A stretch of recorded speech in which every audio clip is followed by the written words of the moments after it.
No steel allowed. All the trains in North America are really useful, just like the ones on Sodor. They pull freight cars and passengers all day long while their work gets done. Nairi, the big engine, was on her way to pick up some children at Kelthstrup to take them on a field trip to the museum. "Today, Nairi," Sir Topham Hatt said, "I would like you to collect some rails and bring them to Lookout Mountain for construction," he said. "It's an important job." "Yes, sir," Nairi said. Nairi pulled into Elsbridge Station to wait for her goods. "I'm collecting rails for Lookout Mountain," Nairi said. "That's an important job," said James, "but I just want to let you know that it's going to be foggy tonight, so you must have your lamp on." He was serious. James puffed away with his boxcars on his way to Knapford. Red engine would get through the fog, James thought to himself. I would be useful too. A few minutes later, Nairi backed up to the freight cars, and her driver hooked the wires together on the knuckle couplers. And Nairi steamed out of the yard.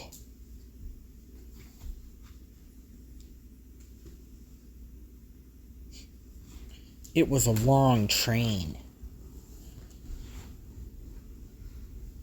"I must get my job done," Nairi said, "because the workmen are waiting."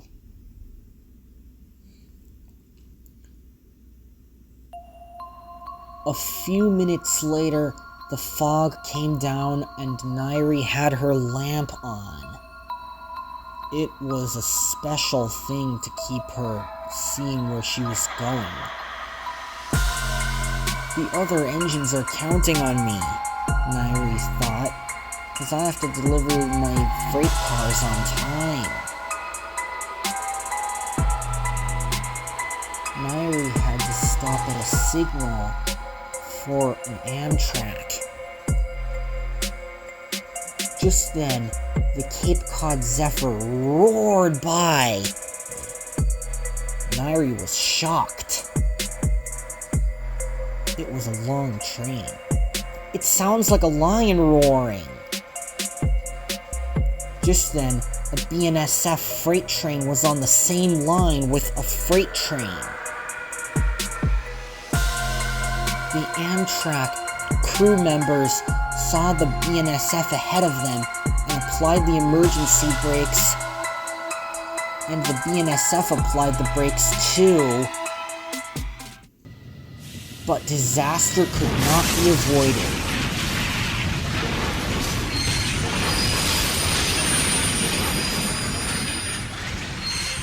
And Nairi escaped just in time. Metal wasn't allowed to be there. "I'm not allowed to have steel in that train wreck," Nairi said, as the substitute train came shunting by. The coaches were double-decker. When the substitute train left with the passengers, Nairi continued towards destination. When morning broke, Sir Topham Hatt came to see Nairi. He had another job for her. "You did a good job escaping that head-on train wreck, Nairi," Sir Topham Hatt said. "Now I would like you to collect a goods train and bring it to Treatsfield."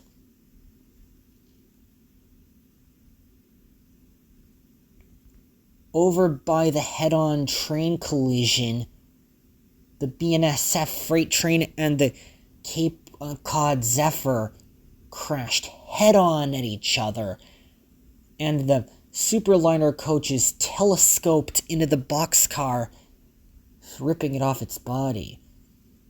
But 714 was thrown to the side of the track.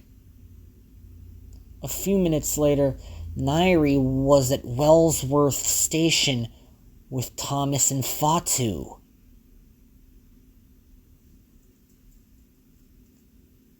"Did you hear about that head-on train collision last night?" asked Fatu.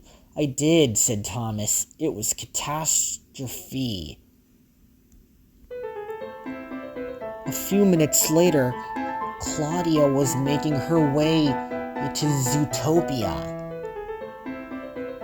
The Cape Cod Zephyr was a high-speed train. The Amfleet coaches rolled along nicely, and the music from inside played lively. "Candy Pajama Slumber Express coming through," Claudia shouted. "Make way!"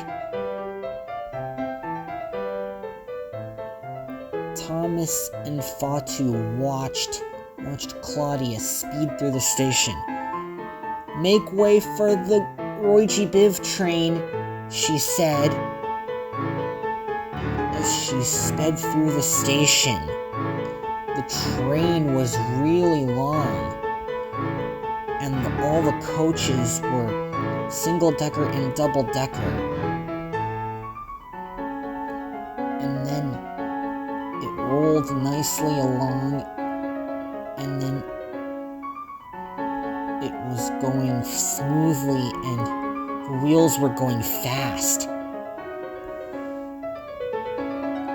And then the lounge car was nice, and then a few minutes later, the train went off towards Zootopia.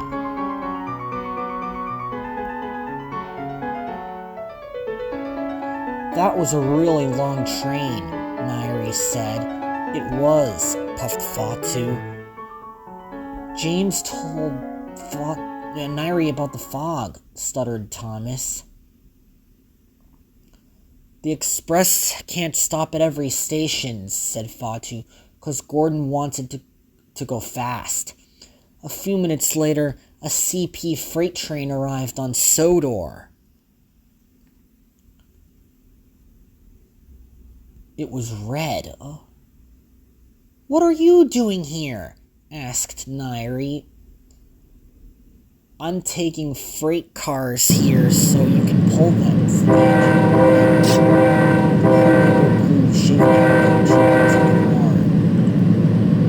And then the ditch lights flashed as the two locomotives oiled out of the station.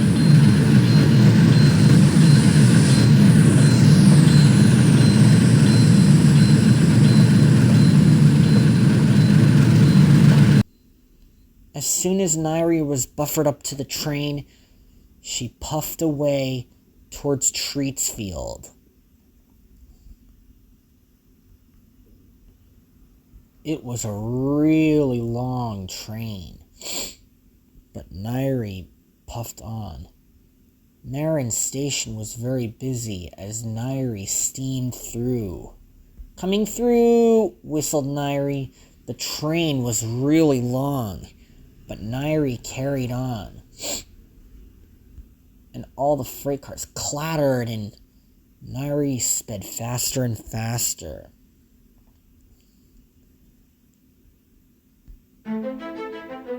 Then there was trouble.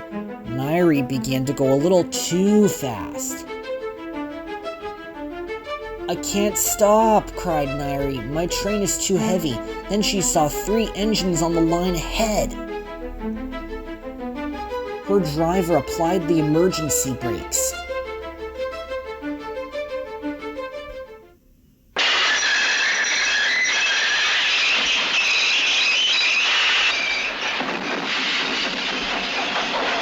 But it was too late.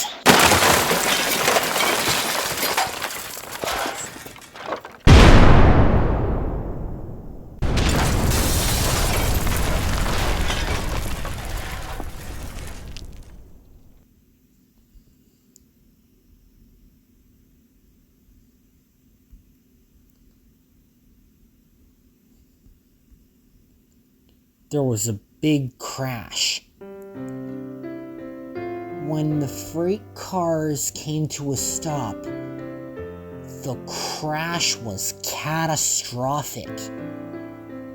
Nairi was thrown to the side of the track with her buffers. I'm sorry about that, Nairi said. I didn't have time to stop.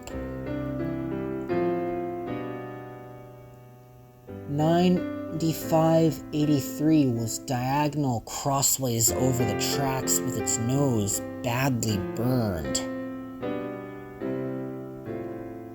9600 was thrown off the line, but 3185 remained upright and still on the tracks but wasn't too badly damaged.